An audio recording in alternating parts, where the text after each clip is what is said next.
का विचार करते हुए हम बुराई से बचने के लिए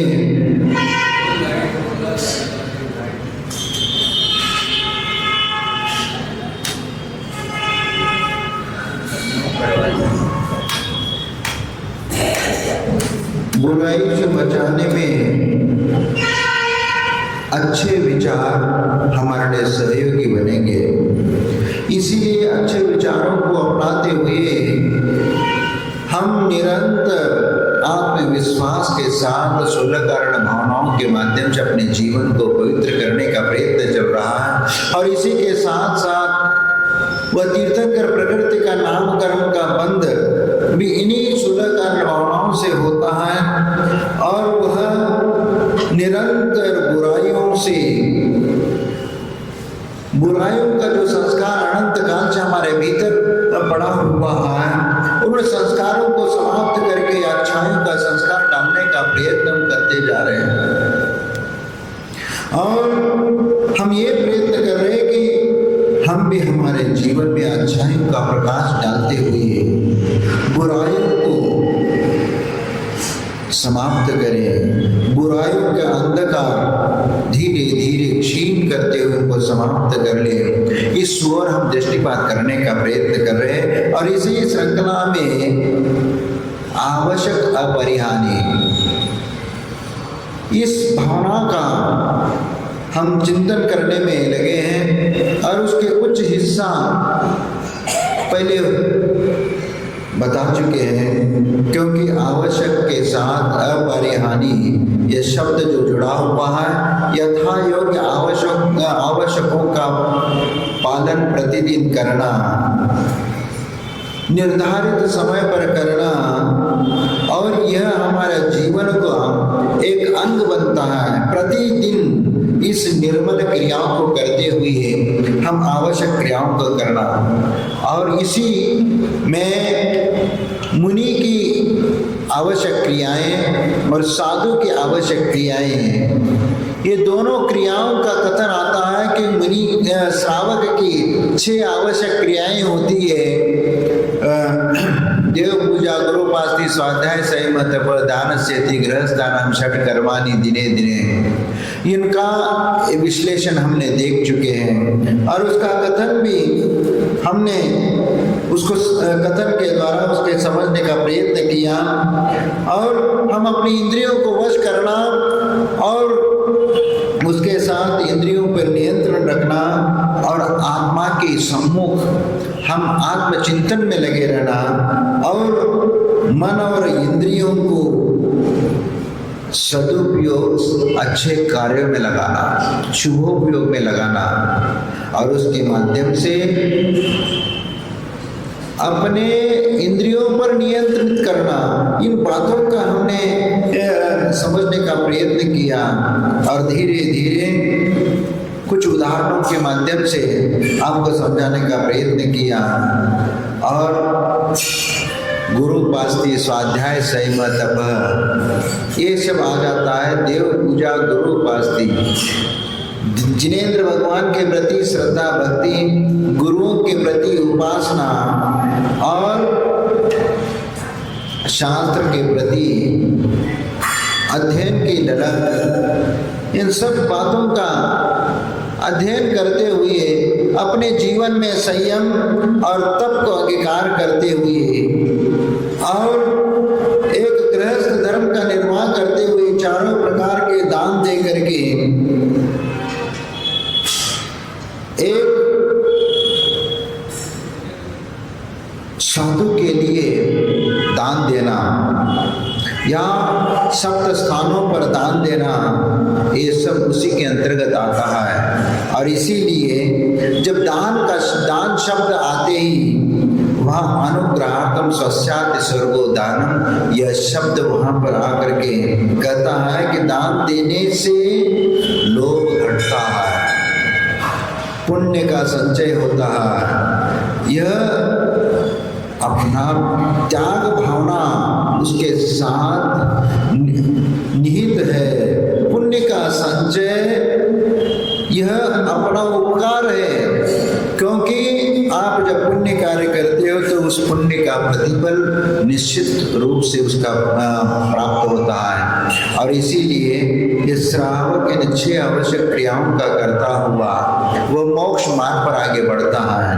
और आचार्य समंत भद्र महाराज ने भी इस दान की महिमा को अभय दान, ज्ञान दान, शास्त्र दान, इन चारों उदाहरणों के माध्यम से समझाने का प्रयत्न किया रत्नकर्ण श्रावकाचार्य में। जिस समय एक शुकर एक मुनिराज की रक्षा करने के लिए अपना जीवन का बलिदान देता है और वहां पर वह सद्गति को कैसे प्राप्त होता है, यह भी आप लोगों को बताया गया।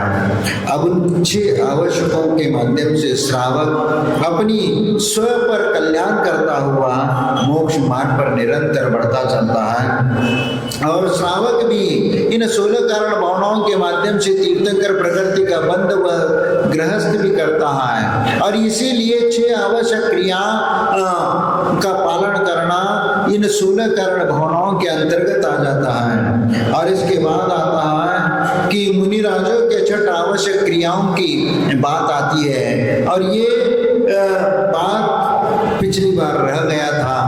अब इन्हीं के बारे में आप विचार करेंगे कि मुनियों के 6 आवश्यक क्रियाओं का में क्या बताया गया है। क्योंकि मुनियों के लिए पहला आवश्यक है सामायिक समता भाव रखना ही सामायिक है। और जीवन में आने वाली हर विषमता के बीच हृदय में समता का स्वर गूंजता रहे और वह सुख दुख में, लाभ हानि में, मान अपमान में, जय पराजय में, शत्रु और मित्रता में भी हर स्थिति में साम्य भाव बना रहे। और इस प्रकार का प्रयत्न साधु का होता है। समता का भाव रखना ही सामायिक है। क्योंकि अरि मित्र महल श्मशान कंचन कांच निंदन तुतिकरण अर्घ्यावतारण असी प्रहारण में सदा समता धरण, यह छड़ाला में बताया गया है। क्योंकि हमेशा समता भाव, चाहे कहीं पर भी रहे, चाहे महल में रहे, चाहे कहीं झोपड़ी में रहे, कहीं खंडर में रहे, कहीं जंगल में रहे, कहीं पर भी निवास करे और अनुकूल प्रतिकूल वातावरण में भी रहे, तो भी वहां समता भाव के साथ अपना जीवन यापन करना और उसको भी अनुकूल बना करके चलना।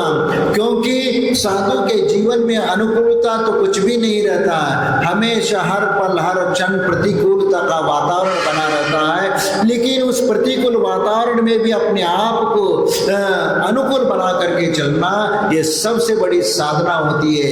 इसीलिए कुछ नीतिकारों ने कहा है कि तव पथ पर जो शूल बिछाते चलते, तू उनके पथ पर फूल बिछाता चल। जो कि रूट प्रतिकूल बने तेरे, मना उन्हें भी निज अनुकूल बनाता चल, मना उन्हें भी निज अनुकूल बनाता चल। क्योंकि दूसरों के रास्ते पे कांटे बिछाना तो बहुत सरल है, लेकिन फूल बिछाने की बात आती तो ये इतना सरल नहीं है। क्योंकि तव पथ पर जो शूल बिछाते चलते, तू उनके पथ पर फूल बिछाता चल। ये बहुत बड़ी कसौटी है और तुम्हारी परीक्षा है। क्योंकि जो शत्रु हमारे रास्ते पर कांटे बिछाने का प्रयत्न करता है, हम उनके रास्ते पर फूल बिछाए। अरे हम तो उसके रास्ते में कांटे नहीं कीले गाड़ देंगे।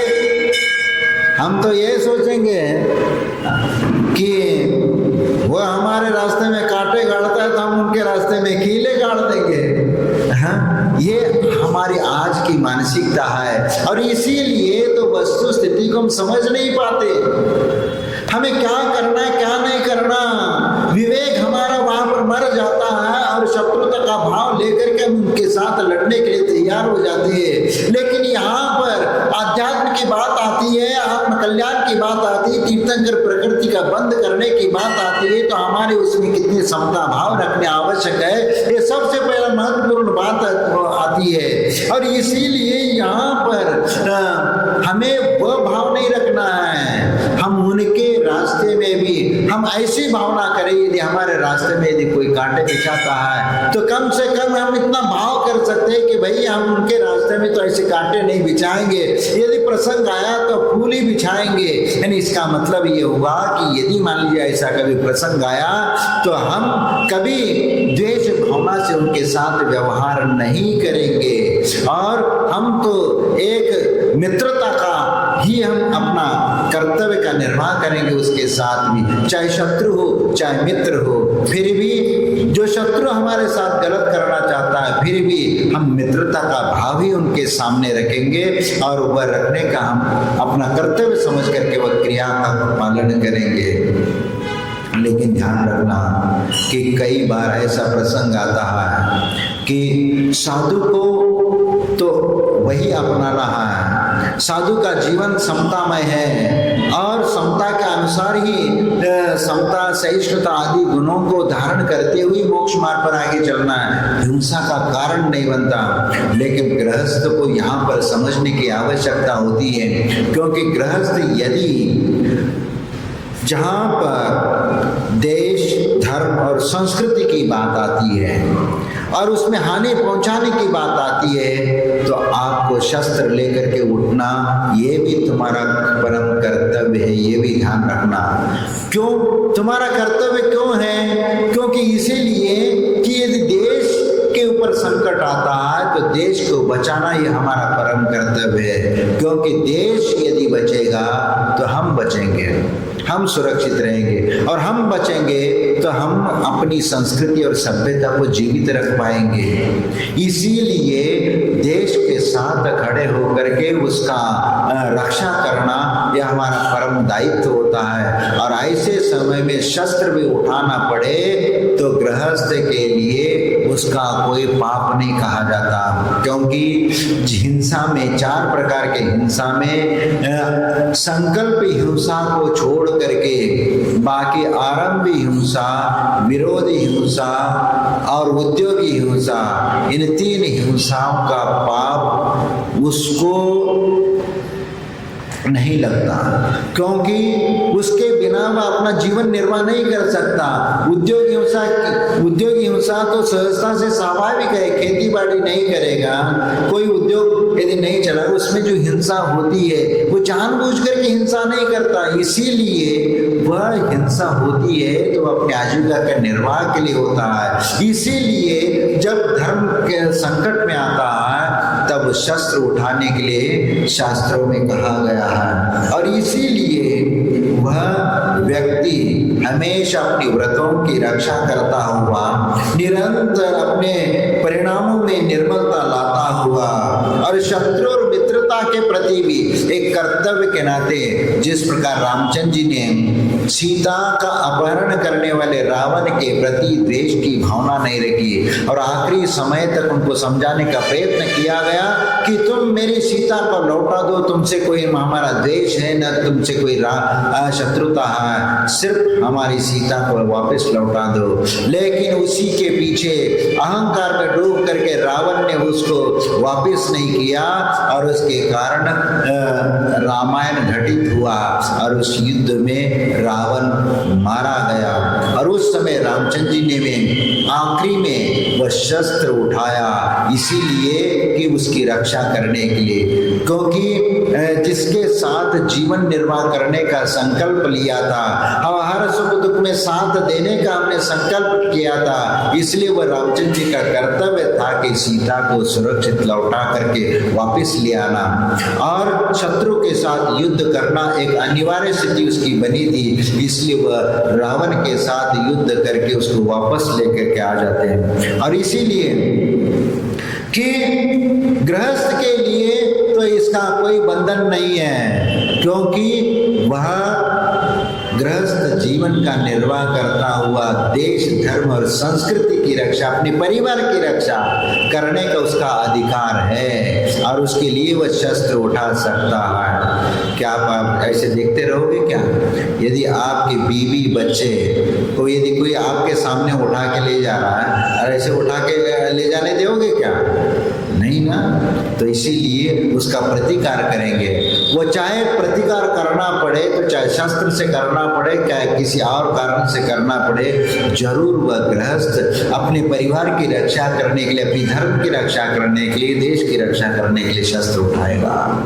क्योंकि उसी से उनका जीवन निर्वाह करता है। क्योंकि देश हमारे हाथ में नहीं रहेगा, वहाँ की परिस्थितियाँ बदल जाती है। क्योंकि जो राजा आएगा फिर वह अपने अनुसार वह यहाँ की धर्म और संस्कृति को वह स्थापित करने का प्रयास करेगा। और इसीलिए अब देखो पाकिस्तान में क्या हाल है, वहाँ के सभी एक वर्ग छोड़ करके सब हिंदू संस्कृति के सभी लोग लौट करके भारत आ गए। क्यों? क्योंकि वहाँ उनका जीना दुभर हो गया था और वहाँ पर लाइन में खड़ा करके सब लोगों को मारना शुरू कर दिया था। इसीलिए अपनी जान हथेली में वहन करके यहाँ पर भारत में आ गए और यहाँ पर शरण लिया। तो ये स्थिति होती है। और इसी प्रकार यहाँ पर सामयिक से हमारे जीवन में मैत्री, करुणा, समता, सहिष्णुता आदि गुण प्राप्त हो जाते हैं और एक प्रमुदित गुण भी प्राप्त हो जाता है। क्योंकि सब जीवों के प्रति मैत्री का भाव, सत्वेषु मैत्री गुणेषु प्रमोदम क्लिष्टेषु जीवेषु कृपा परत्वम माध्यस्थ भावम विपरीत वृत्तो। क्योंकि ये क्यों कहा गया है कि सत्वेषु मैत्री, यानी सभी प्राणी मात्र के प्रति मैत्री भाव रखना, गुणेषु प्रमोदम, गुणी जनों के प्रति आदर भाव रखना, उनके प्रति प्रमुदित गुण रखना और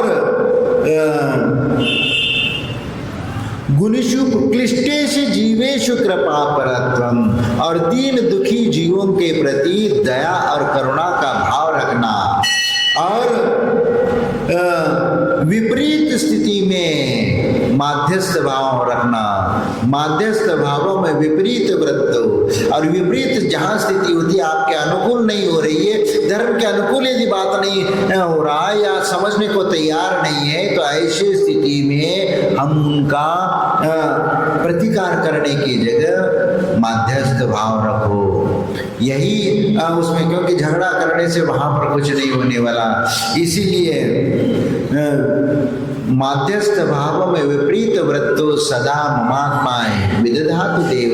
हे भगवान, ऐसी बुद्धि हमें हमेशा प्रदान करना ताकि इन सब गुणों का मैं पालन कर सकूं। इस प्रकार इसीलिए कहा जाता है, गुणी जनों को देख हृदय में मेरे प्रेम मुड़ावे, बने जहां तक उनकी सेवा करके यह मन सुख पावे।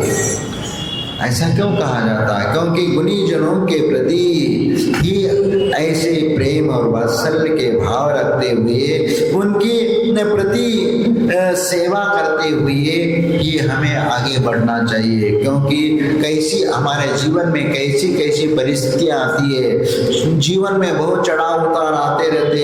ऐसी परिस्थितियों में सहनशीलता को रखना और समता, सहिष्णुता आदि भाव रखना, क्षमा का भाव भी रखना, ये सब महत्वपूर्ण बातें हैं।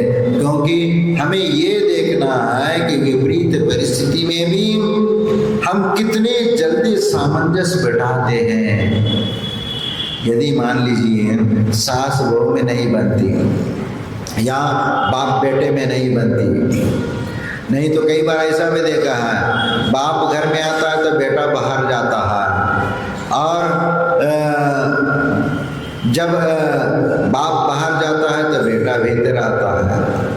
ये ऐसी जो विपरीत परिस्थितियां निर्माण होती, क्यों होती है? क्योंकि हमने उन बेटे के साथ ऐसा व्यवहार करना नहीं सीखा। हमेशा हमेशा बेटे के प्रति हमने डांट डपट की है और प्रताड़ना की है, और इसके कारण वह बचपन से ये प्रताड़ना सुन करके वो बाप से हमेशा दूर रहना पसंद करता है। और इसके कारण वह कभी अपनी पीड़ा या व्यथा वह अपने बाप के पास आकर के वह कहना पसंद नहीं करता। वह कहता है कि जो भी होगा हम सहन कर लेंगे, लेकिन उनके सामने नहीं बैठेंगे, क्योंकि बैठेंगे तो वही डांट डपट और वह गाली गलौज होगा। इसीलिए वह कहता है कि भाई हम खुशी से अलग रह लेते हैं, तुम भी खुशी से रह लो ताकि विवाद न हो। और यदि बचपन से ही उस बेटे के प्रति यदि मित्रता का भाव यदि रखते, क्योंकि जहाँ पर प्रेम और वात्सल्य रखना है तो वहाँ पर उस बेटे को प्रेम और वात्सल्य के साथ उसका लालन पालन कर लिया। और जहाँ पर वह गलती करा और जहाँ पर डांट जरूरी है या जहाँ पर प्रसाद की जरूरत है वहाँ प्रसाद दो, और वहाँ पर वह डांटना है वहाँ पर डांटो। लेकिन प्रतिदिन डांट डपट करते रहोगे तो निश्चित है कि वह बेटा तुमसे दूर चला जाएगा। इसीलिए कुछ ठंडी पट्टी भी जरूरी है और गर्म पट्टी भी जरूरी है, तभी तो स्वास्थ्य ठीक रहेगा। इसीलिए जब पेट में तकलीफ होती है तो ठंडी पट्टी और गर्म पट्टी की आवश्यकता होती है। तो इसी प्रकार बच्चों में भी वह यदि प्यार ही देते जाओगे तो तुम्हारा बेटा बिगड़ जाएगा। इसीलिए उसको ब्रेक लगाना भी जरूरी होता है। इसीलिए कभी गलती करता है तो उस गलती के लिए उसको दंड देना भी जरूरी होता है। और इसीलिए यह प्रेम और वात्सल्य भाव भी उसके साथ होना चाहिए, क्षमा भाव भी होना चाहिए। यदि गलती करता है तो उनको दंड दे दिया, दंड देने के उपरांत क्षमा भाव भी हमें होना चाहिए। क्योंकि यदि गलती करने वाले व्यक्ति के ऊपर भी क्षमा का भाव रखना और उनके प्रति द्वेष की भावना नहीं आना चाहिए। तुम्हारे प्रति उनने गलत कर लिया लेकिन हो सकता है, लेकिन तुम क्षमा भाव रखोगे तो वो सामने वाला व्यक्ति भी आपके प्रति वह दुर्भावना छोड़ करके वो मित्रता का भाव अपनाना शुरू कर दे।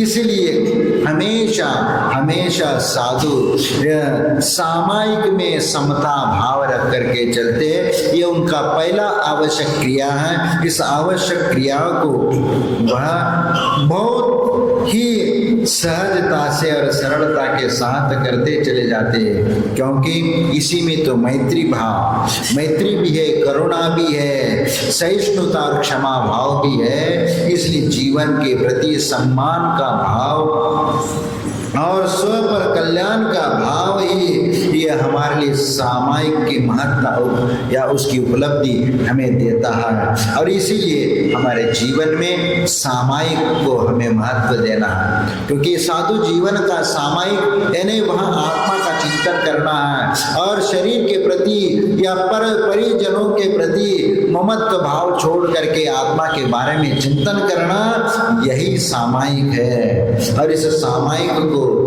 पालन करना ये पहली आवश्यक क्रिया है। दूसरी स्तुति वंदना, ये चौथी है। इसमें दूसरी स्तुति और तीसरी वंदना, क्योंकि स्तुति वंदना मुनि जनों की आवश्यक क्रियाओं में ये दोनों क्रियाएं हैं, स्तुति करना और वंदना करना भी। और इसमें 24 तीर्थंकरों का एक साथ गुणगान करना ये स्तुति कहलाता है। 24 भगवानों की एक साथ स्तुति करना यह स्तुति कहलाती, गुणगान करना स्तुति कहलाता है। और किसी एक तीर्थंकर का गुणगान करना, जिनालय में जाकर देव वंदना करना, गुरुओं की विनय भक्ति करना, ये सब वंदना में शामिल हो जाता है। और यह जीवन में विनय भाव बनाए रखना ये सबसे बड़ी महत्वपूर्ण होती, क्योंकि गुणी जनों के प्रति विनय भाव, आजकल ये विनय भाव का बहुत अभाव होता जा रहा है। क्योंकि बच्चों में जो बचपन से संस्कार मिलना चाहिए वो संस्कार बच्चों में नहीं प्राप्त होते। क्योंकि आज जिन कॉन्वेंट स्कूलों में आप अपने बच्चों को डालते हैं वहाँ पर ये नहीं सिखाया जाता बड़ों के प्रति, वहाँ भाई तुम्हारी काबिलियत थी इसलिए तुमने वो पद हासिल की। क्योंकि उन लोगों में, क्रिश्चियनों में बाप बेटे में ऐसा पैर छूने का ये नहीं होता। वहाँ ये होता है कि भाई तुम्हारी काबिलियत थी इसलिए तुम अपने बलबूते पर खड़े हो गए, इसलिए उसको श्रेय माता पिता को देना एक कोई न्याय संगत नहीं है। तुम्हारे भीतर हुनर था, तुम्हारे भीतर काबिलियत थी, इसलिए आप बन गए, वो उतने योग्य बन गए। लेकिन भारतीय संस्कृति जो है वह आपको ये सिखाता है कि बड़ों के प्रति कैसे विनय करना, बड़ों का सम्मान कैसे करना, उनका आदर कैसे करना, विनय कैसे करना, ये सिखाता है उसको। इसीलिए क्योंकि वहाँ पर कई बार ये हम पिक्चरों में भी देखते हैं, व्यवहारों में भी देखते हैं कि वहाँ तो देखो कि वहाँ माँ बाप का पैर छूना भी वहाँ कहीं पर आजकल दिखाया नहीं जाता। कुछ अपवादिक जिसमें पिक्चर होंगे जिनमें वह पैर छूते हुए दिखाते होंगे, लेकिन कुछ पुराने पिक्चरों में तो वह नजर आता है। लेकिन आजकल के नए पिक्चरों में पैर छूने का कहीं आपको यदि मान ली बहुत दिनों बाद भी आकर के बेटा माँ बाप से मिलता है तो पैर छूने का रिवाज नहीं है। आजकल ये स्थिति, ये संस्कार बच्चों में होता जा रहा है। और ये देखो, जो कॉन्वेंट स्कूल में पढ़ने वाला उस बच्चे को वो नमस्कार करना ही सिखाया नहीं जाता। वो तो यही देखता है, हाँ यही करना सीखता है और वही देखता है। आप क्योंकि आपने उनको संस्कार, आपने उन्हीं के भरोसे पर छोड़ दिया, और आपने तो बच्चों को कभी नमस्कार करना सिखाया नहीं। अपने बाप दादाजी का पैर छूना या दादी का पैर छूना या मम्मी पापा का पैर छूना आपने सिखाया नहीं उसको, और नहीं सिखाया तो आप यदि 18-20 साल का जब बेटा हो जाएगा और यदि आपको शादी ब्याह हो जाता है तो आप मम्मी पापा के पैर पड़ लो, आशीर्वाद ले लो। वो मजबूरी में ऐसे घुटने पे सलूट जैसे मारेगा, वो नीचे झुकना भी ना पसंद नहीं कर रहा। अरे जीवन पर्यंत तो उन्हें कभी झुका नहीं, और ऐन समय में किसी समय कह दो कि आप पैर छू लो, लेकिन वह शर्म के कारण वह पैर छू ले। लेकिन पैर क्या छुएगा, सीधा ऐसा घुटना छूता है, वह थोड़ा सा झुक करके हाथ लगाता हुआ दिखता है, तो वह कोई नमस्कार या पैर छूना कहलाएगा क्या? नहीं। इसीलिए बच्चों में आप बचपन से जब कहते हैं कि माता पिता का एक कर्तव्य होता है कि जब माँ बाप अपने बड़ों के प्रति उस बच्चे से कहते हैं कि दादाजी का पैर छू लो, यदि कोई अच्छे काम करने के लिए कहीं बाहर जा रहे हैं तो मम्मी पापा के आशीर्वाद ले, मम्मी कहेगी पापा के पैर छू के चले, आशीर्वाद लेके चले जाना, या दादाजी के आशीर्वाद ले लेना, दादी के आशीर्वाद ले लेना, तो उनके पैर छू करके तब वो बचपन से वो बच्चा जानता है कि परीक्षा देने जा रहे हैं तो सबके बड़ों के पैर छू करके जाता है। कहीं भी बाहर किसी कार्य के लिए जाना है तो आशीर्वाद लेकर के बाहर जाता है। तो वो संस्कार उस बच्चों में आ जाते हैं, तो बड़ा होने के उपरांत तो माँ बाप के पैर छूता है तो उसमें उनको कोई दिक्कत नहीं होती, और वह अच्छी भावना से वह पैर छुएगा और चरण छुएगा। ऐसा नहीं कि वह सलूट मार करके ऐसे नमस्कार करे। इसीलिए बच्चों को बचपन से जो संस्कार दिए जाते हैं उसी से उनके जीवन में वह गुण आ जाते हैं, और इसीलिए अपने गुरुजनों का विनय करने की सलाह दी जाती है। क्योंकि वंदना, क्योंकि ये सबसे बड़ी महत्वपूर्ण बात होती है कि कोई कितना भी बड़ा हो लेकिन उसे अपने बड़े होने का अहंकार नहीं आना चाहिए। लेकिन वह यदि अपने जीवन में बहुत बड़ा होगा और अहंकार आ गया तो समझ लेना जिस प्रकार रावण का अंत हुआ उसी प्रकार अहंकार का भी एक दिन अंत हो जाता है। इसीलिए कभी भी अपने जीवन में अहंकार नहीं करना चाहिए। मुनि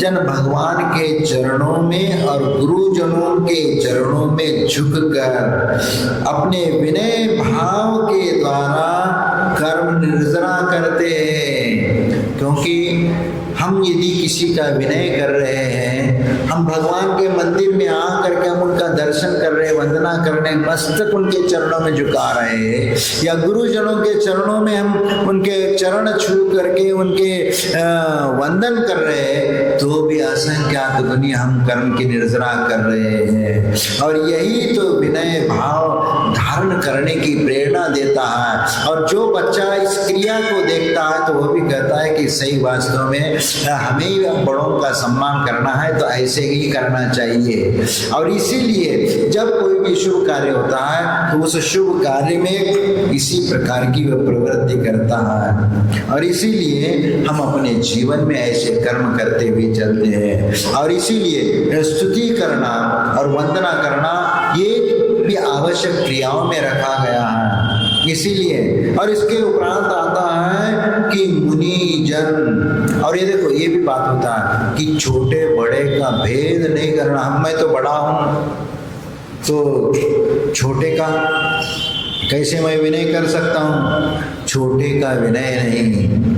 देखो शास्त्रों में ये भी कहा है कि यदि आप निरहंकारी हैं और आप में वह विनय गुण है, यदि तुम्हें कोई विनय सम्मान देता हो तो आप उसको उसके बदले में आप भी कुछ उनको करोगे क्या? नहीं। हाँ, जैसे आप गुरुजनों के पास आकर नमस्तु करते हैं, नमस्तु करते हो तो आप अपेक्षा क्या करते हो? आशीर्वाद दे। और आशीर्वाद नहीं दिए तो फिर क्या? अरे ये महाराज आशीर्वाद ही नहीं देते। हाँ, अब 4 लोगों के पास जाकर ये कैसे महाराज, हमने तो नमस्तु कर ली, वंदना कर लिया, ये आशीर्वाद ही नहीं देते किसी को। कुछ ऐसे भी होते हैं, लेकिन ठीक है, अपना कर्तव्य वहाँ करना होता है। हाँ, ये भी बात है कि गुरु आशीर्वाद देते हैं। देखो कहीं ये जरूरी नहीं कि हाथ से आशीर्वाद हो, नहीं महाराज पीछे से, अरे पीछे से थोड़ी कोई आशीर्वाद होता है, वो तो साधु का झाड़ू है, वह तो सफाई के काम में आता है। क्योंकि जहाँ बैठना उठना होता है उसके लाने वह पीछे उपकरण के रूप में उपयोग किया जाता है। महाराज कुछ महाराज लोग तो आशीर्वाद देते हैं, अरे वो देते हो, लेकिन वास्तव में यह उस चीज के लिए नहीं है। आशीर्वाद तो हाथ का होता है। हाँ, अब झाड़ा फूकी जहाँ होती है तो वहां तो सब लोग इसका उपयोग करते हैं, वो बात अलग है। लेकिन इसका मतलब ये नहीं कि इसी के ये आशीर्वाद मिलेगा तो ये हमारे लिए आशीर्वाद लगेगा, और ये ऐसे पीछे का आशीर्वाद नहीं मिलेगा तो हमें आशीर्वाद नहीं लगेगा, ऐसा तो है नहीं। गुरु के मन में एक नजर भी देखे, नजर से भी देखे, आपने नमस्ते किया और सिर्फ नजर उठा करके देखे तो भी वह आशीर्वाद समझना चाहिए। क्योंकि हाथ नहीं उठाया, यदि कोई काम कर रहे हैं उन्हें हाँ ठीक है, सिर्फ नजर भी उठा करके देख लिया तो भी वह आशीर्वाद ने आपके नमस्तु को ने स्वीकार कर लिया, ऐसा होता है। यदि ऐसे भाव यदि हमारे मन में रहेंगे तो निश्चित वह तुम्हारा वह विनय गुण, उसके माध्यम से तुम्हारी कर्म निर्जरा तो हो गई, तुम्हारा आत्म कल्याण का मार्ग तो प्रशस्त हो ही गया, वो गुण तो आपको प्राप्त हो ही गया। इसीलिए गुणी जनों के प्रति ये प्रेम और वात्सल्य भाव मन में हमेशा बनाए रखना चाहिए। और प्रतिक्रमण, फिर इसके उपरांत आता है प्रतिक्रमण। जब साधु प्रतिक्रमण और प्रत्याख्यान, देखो अब किए गए अपराधों की स्वीकृति का नाम प्रतिक्रमण कहलाता है। तस्मिच्छा में दुक्कड़म, ये इंद्रिया वे इंद्रिया चौरिंद्रिया ये पंचेंद्रिया जीवों के प्रति चलने में, घूमने में, फिरने में यदि उनकी विराग ना हो गई हो तो उसके लिए प्रतिक्रमण के रूप में तस्मिच्छा में दुक्कड़म, ये सब मेरी क्रियाएं मिथ्या हो, यह भावना करते प्रतिक्रमण के माध्यम से। और प्रतिक्रमण, अब ये भी बात है कि प्रतिक्रमण या देव वंदना, भक्ति स्तुति आदि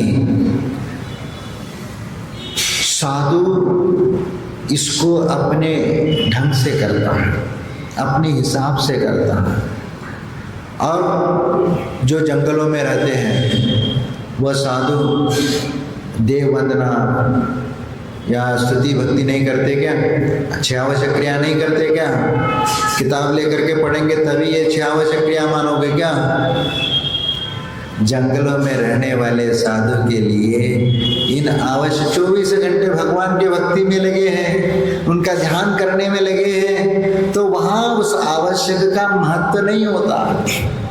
और ये भी बात है, और वो भक्ति करते भी हैं। ऐसा नहीं कि वह जंगल में रहते तो भगवान की भक्ति वहीं से वो कर लेते हैं, स्तुति भक्ति सब देव वंदना भी वहीं से कर लेते हैं। अब जंगल में अब आहार चर्या के लिए निकलते हैं, अब वहां तो कोई भगवान तो है नहीं है, तो क्या करते हैं? भगवान की प्रतिकृति आंखों के सामने ला करके वहीं से भक्ति कर लेते कि हमारे भीतर भगवान के समझ हम जो प्रत्याख्यान था, प्रत्याख्यान को छोड़ करके आहार चर्या के लिए वहां से हम निकलते हैं।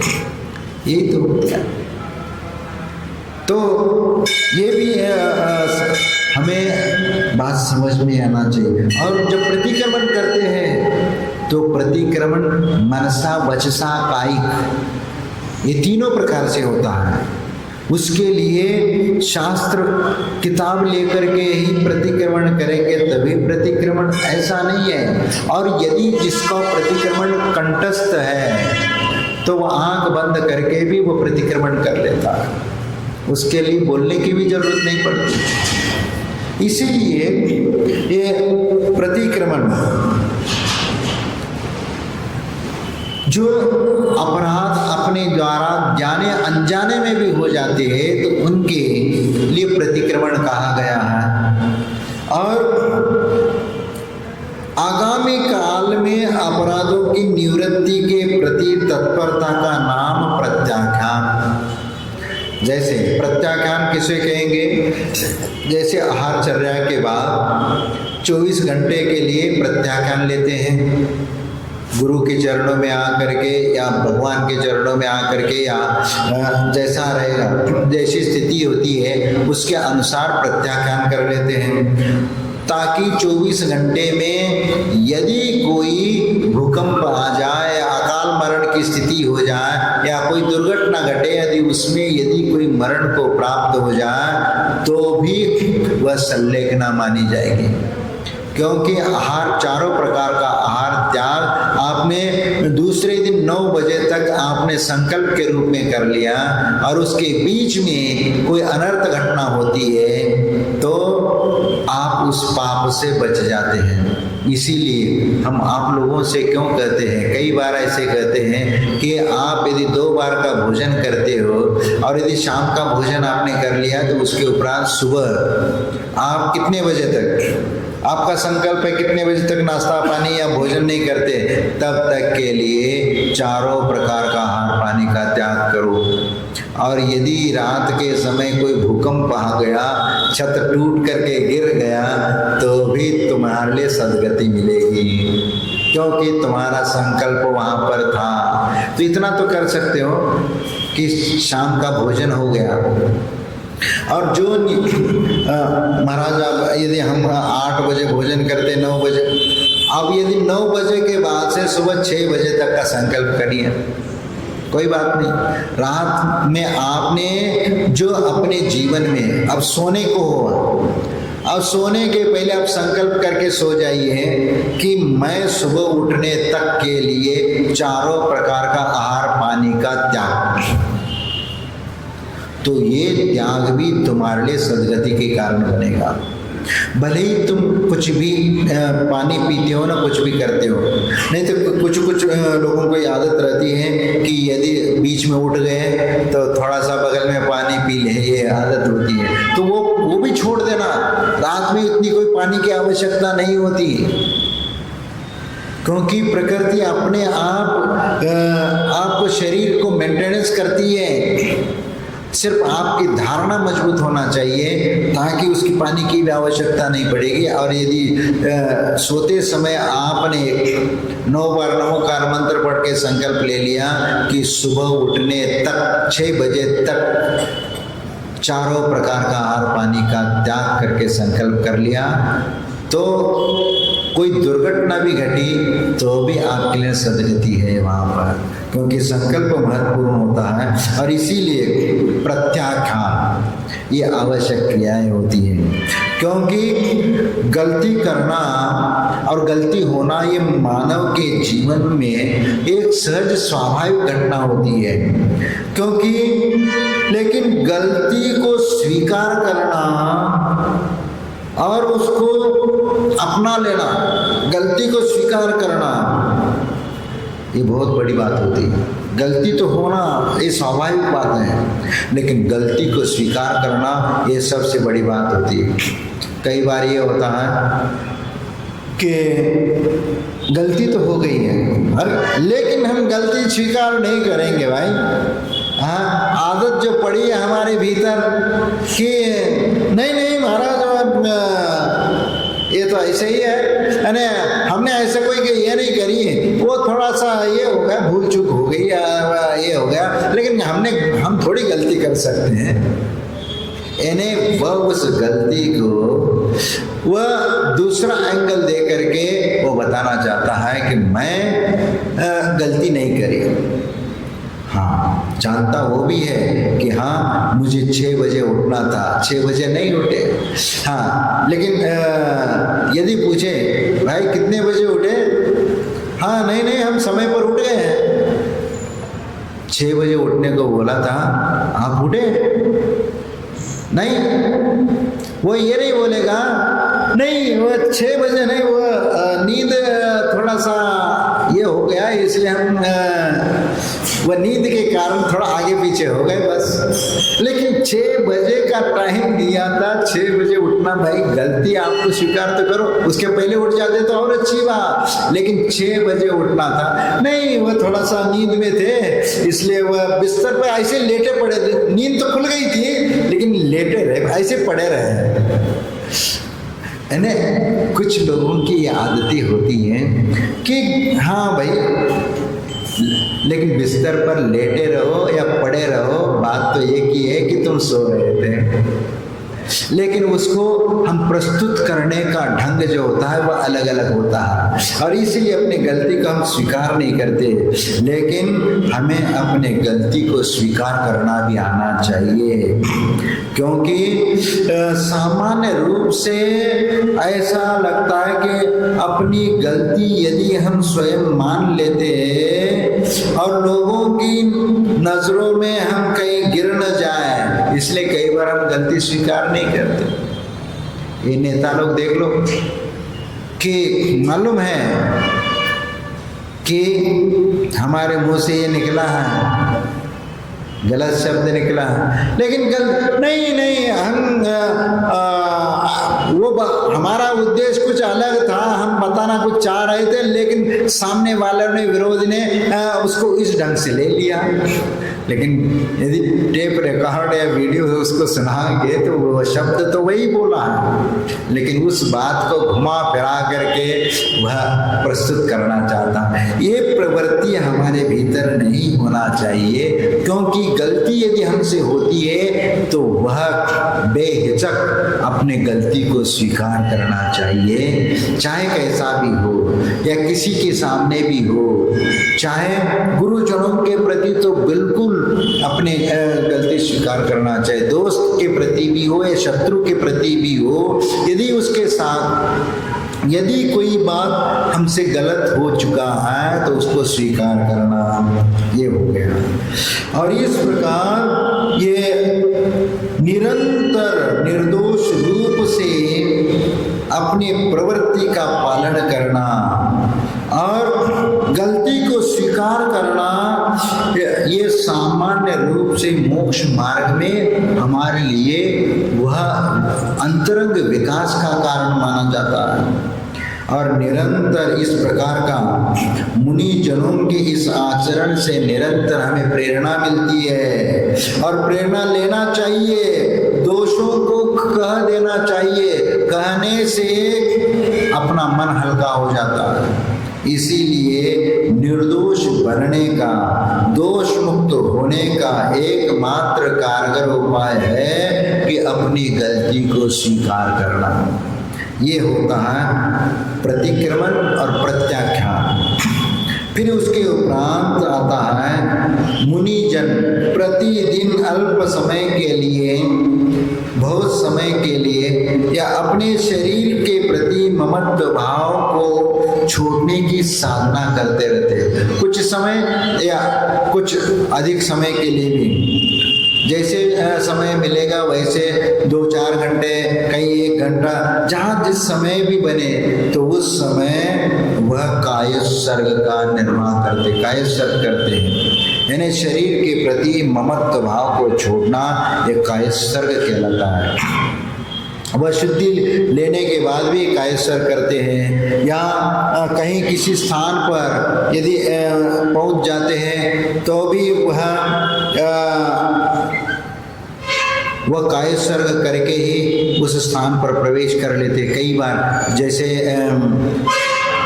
एकांत स्थान होते हैं या किसी स्थान पर जो खंडर वगैरह होते हैं जहाँ भूत पिशाच वगैरह का रहवास का भी होता है, निश्चय बोल करके वहाँ पर भी ध्यान लगाना है तो सबसे पहला वहाँ पर जा करके निश्चय कह करके उस स्थान के रहने वाले जो देवताओं को पहला कहते कि भाई मैं यहाँ पर कुछ ध्यान करने आया हूँ, परमिशन, एक प्रकार का परमिशन ही होता है, वह निश्चय कह करके ये करना।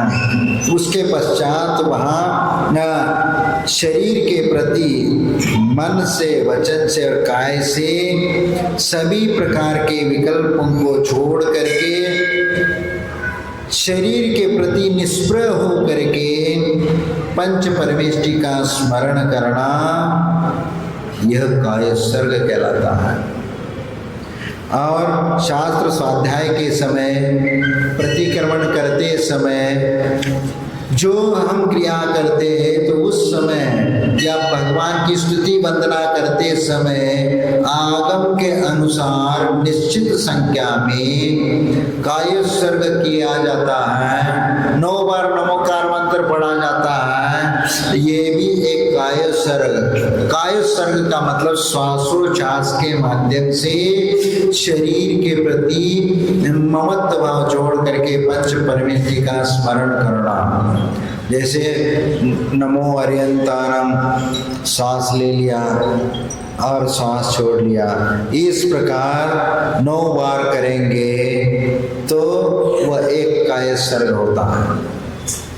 इसलिए इस प्रकार कायोत्सर्ग करते हुए निरंतर अपने ममत्व भाव का त्याग करते हुए मोक्ष मार्ग में आगे बढ़ते हुए हम चलते हैं। समय समय पर कायोत्सर्ग करना या शरीर के प्रति जो किसी को राग उत्पन्न होता है या ममत्व भाव उत्पन्न होता है, तो जब भी ऐसा लगने लगा तो उस समय कायोत्सर्ग करो कि नहीं, ये हमें इस प्रकार का भाव नहीं करना है। किसी के प्रति राग होता है, किसी के प्रति ममत्व की भावना जाग जाती है, तो उस समय भी कायोत्सर्ग करो और पंच परमेष्टि का स्मरण करना। इस तरह 16 कारण भावनाओं में एक भावना अपने समझ ली और अपने आवश्यक क्रियाओं को यथायोग्य करना सीख लिया।